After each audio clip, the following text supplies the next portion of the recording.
Problemado na rin ang poultry raisers dahil sa epekto ng El Nino. Sa sobrang init ng panahon, nawawalan daw ng ganang kumain ang mga manok na nagreresulta sa mababang egg production.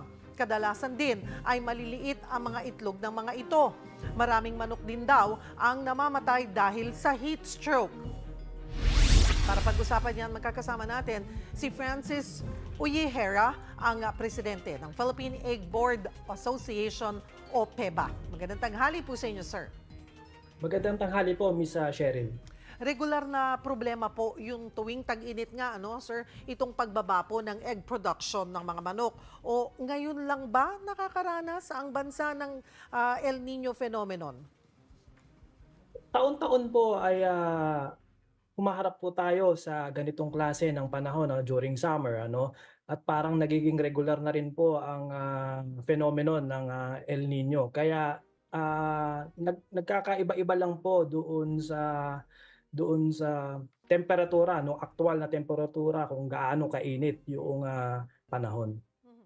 So ngayon po ay mas maliliit, mas apektado dahil talaga naman yung pong ating init na nararanasan ay mas mainit than the usual summers that we have. Tama po 'yun, ano, ang resulta po nito ay nawawalan nga po ng gana kumain ang ating mga alagang manok. Nagreresulta po ito ng pagliit ng mga sizes ng itlog na nakukuha natin, kaya nagkakaroon ng imbalance sa distribution ng sizes sa retail, ano. Uh-huh. Also, bumababa din yung rate of production at Yeah. meron din po tayong mga problema sa high mortality because of heat stroke. Mhm. Gaano po, by how many percent, ilang porsyento po ang ibinaba sa produksyon at maging dun po sa size ng itlog? Regarding po sa produksyon, 'no, nakakaranas po tayo ng 2 to 5% drop ng egg production, ano. Regarding po sa sizes, siguro mga one size down. So dati kung ito ay medium, Ang itsura na lang napupunta niya, po ito sa small, small. 'no. Oh. Dumadami lang po yung kabuuang quantity ng mga smaller sized eggs. Oo, kumusta po ang kabuhayan ng ating poultry farmers? At ano rin po ang diskarte ninyo para kahit papaano kumita pa rin? Ang direct effect po sa atin nitong problema na 'to ay yung malaking pagbaba nga po ng presyo ng mga smaller size eggs. 'Pag sinabi po nating smaller size, ito po yung peewee, extra small, small hanggang medium, ano. Malaki po yung binaba nito sa presyuhan dahil mayroon nga po tayong surplus. On the other hand, meron po tayong mga ginagawa na pag-adapt, katulad po noong pag-a-adjust ng ating formulation sa ating mga patuka na kinakain ng manok, 'no. Malaking Mm. bagay po yung naitutulong sa atin ng ating mga nutritionist. Also po puwede pong maglagay, magdagdag ng mga industrial fans sa ating mga kulungan ng manok. At malaking advantage po yung mga farmers na mayroong tinatawag nating tunnel vent at yung cool cell technology. Ito po yung controlled temperature na housing ng ating mga manok. Ito po yung sinasabi nating parang naka-aircon yung mga manok. Mhm. So kapag ganito po, ay paano po ang presyuhan niyan, sir? Yung presyo ng medium, yun na ang presyo ng small ngayon? Parang shrinkflation ang nangyayari? Ang pagliit po, actually, mali po yung terminolohiya na lumiliit, ano. Mas technically correct po yung gumagaang. So para po Mm. sa kaalamanan ng ating mga kababayan, ang itlog po ay kina-classify according to weight, hindi po siya Sa, according to visual reference. So mas tama ah, po yung terminolohiya na gumagaang ang itlog, ano. Nangyayari po ito sa loob pa lang ng manok. So paglabas nito ng manok, maliit na po siya. Pero yung size po na yon na makukuha natin, yun na rin po yung makakarating sa ating consumer. Hindi po ibig sabihin ay ngayong araw ito ay medium, pagkatapos po ng 5 araw, yung exact na itlog na yon ay magiging small. Hindi po ganoon. mm. Pag ganito po ba, apektado rin ba yung nutritional value ng mga itlog? Ang itlog po ay hindi apektado ng nutritional value ano. Wala pong pagkakaiba doon sa sustansya nung nilalaman ng ating mga itlog. Ang adaptation po nito ay nangyayari doon sa sizes, no? Mas Mhm. lumiliit siya. Kung dating malaki, lumiliit siya sa loob pa lang nung ating mga alagang manok. Pero ang nutritional o yung sustansya na nakukuha natin sa itlog ay parehas pa rin. May paggalaw po ba sa presyuhan? Kung ganito pong lower in production po yung nangyayari and also yun nga po yung doon sa bigat. Malaki na po ang pinagbago sa presyuhan ano. Dahil nga po may imbalance distribution ng egg sizes, magkaiba po kasi yung market natin sa bigger size eggs tsaka sa smaller size eggs. So kung dumami yung smaller size eggs, nagkakaroon tayo ng surplus doon sa mga itlog na yon na nagreresulta ng pagbaba.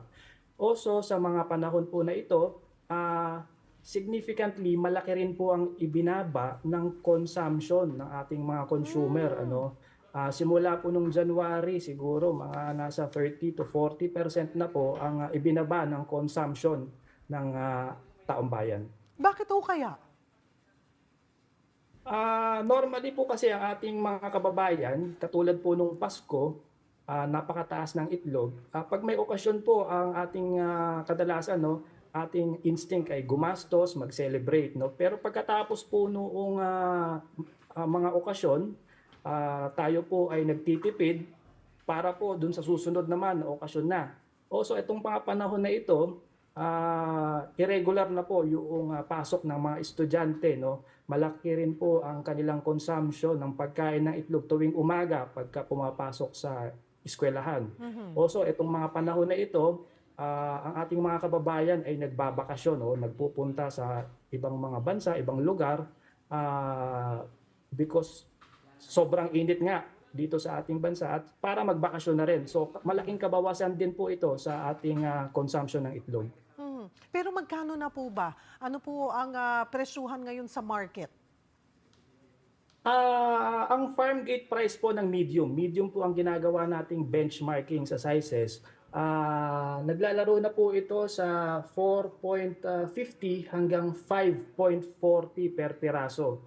Sa retail po ito sa palengke, siguro meron po itong 7 pesos, 8 pesos hanggang 9 pesos. At yun po ang ating problema, no?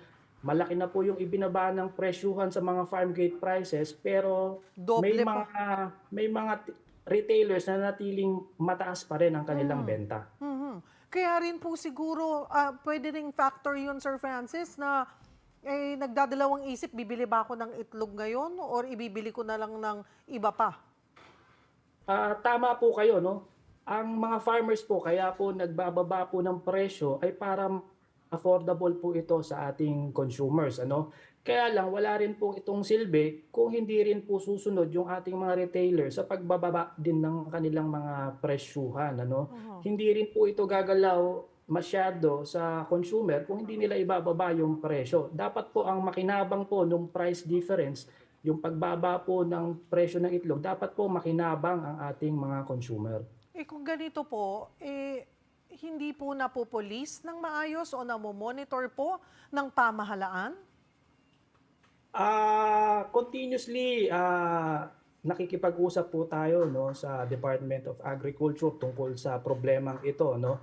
Also, malaking bagay din po itong mga pakikipag-usap ko o mga interview ko po tulad po sa inyo sa awareness tsaka sa education po na nitong mga problema na ito, at sana ating mga consumer ay maging sensitibo at maging aware na, no? Sila po mismo pwede nilang itanong doon sa kanilang retailers kung bakit ganun pa rin ang presyo nila na mataas pero mababa na po ito sa mga farm gate prices.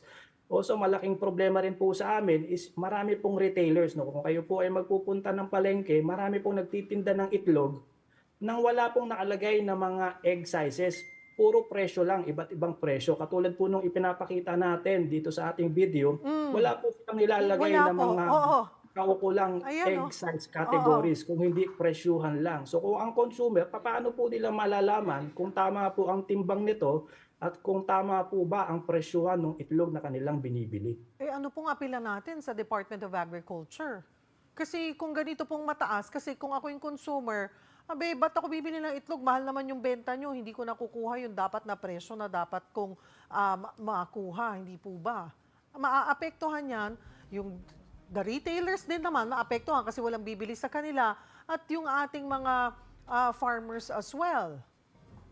Tama po kayo, ano, kaya kami po continuously nakikipag-usap sa gobyerno. Maybe mas makakatulong po sa atin dito ang DTI, ano. So as association, ito po kasama po ito sa ating mga adhikain, ano. Ito po yung kasama po sa ating mga promotion at sa mga awareness na ating ginagawa. Isingit ko na rin po yung issue sa bird flu vaccine naman, Francis. Noong Pebrero, sinabi ng Food and Drug Administration na walang nag-a-apply para sa bakuna. Baka may update ka on this? Hindi po totoo yun, ano. Mahigit 3 taon na po itong problema natin, ano. Yung buong taon po last year, nag-conduct po tayo ng public consultation with the Department of Agriculture headed by the PAI, no? At doon sa dami ng ating public consultation, hindi naman po nag-participate doon ang FDA, eh. No, ang problema po kasi hindi po magkasundo ang FDA at ang BAI kung sino po magfa-facilitate noong pagproseso nitong pag-commercialize nitong AI vaccine, ano. Kung kailan natapos yung proseso sa BAI, doon po sasabihin ng FDA na hindi, mali po yung proseso ninyo at dapat sila daw ang mag-asikaso nito. Ang problema hanggang ngayon po ay hindi po ito umuusad at kung ano-ano pong dahilan ng kanilang sinasabi. Pero rest assured po na dumaan na po ito sa proseso. Ngayon, ang problema last year, doon sa mga public consultations, kaya nga po public consultations ito, lahat ng ahensya ng gobyerno na may kinalaman doon sa topic ay dapat ay nag-uusap na, no, para hindi po masayang yung pag-uusap, consultation at yung mga gastusin natin doon sa mga isinasagawang pag-uusap. Pero ngayon po, ang sasabihin po nila ay wala pong nag-a-apply. Klarong-klaro po sa amin, yung mga supplier, specific na supplier po na nag-apply noong mga AI vaccine na naaprubahan. Ano po ang apela natin sa FDA? Continuously, no, wala tayong magagawa kung hindi mag-communicate sa kanila, no. Kaya lang mas mahirap po para sa amin kausapin ng FDA. Lagi po namin nakakausap ang DA. Si FDA po medyo mahiyain makipag-usap sa mga public consultations, ano. Pinatawag na rin po 'yan sa Senado, no, ang BAI at FDA, no. Alam ko po may panukala na itoong pag-release o yung pag-aproba ng importation permit ng mga vaccine sa panghayop ay mapunta na sa BAI. Kasi ito naman po ay nagfo-focus sa hayop, so dapat po sa BAI ito. Pag sinabi nating FDA, ito po ay may kinalaman sa human, sa tao, ano. At sa tingin ko po, wala pong sapat na tauhan ng FDA para asikasuhin itong bakuna na panghayop. No, kasi trabaho po 'to ng mga veterinaryo, eh.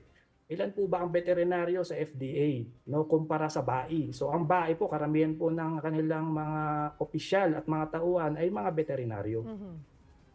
Marami pong salamat sa inyong oras, Francis Uyehera ng Philippine Egg Board Association o PEBA.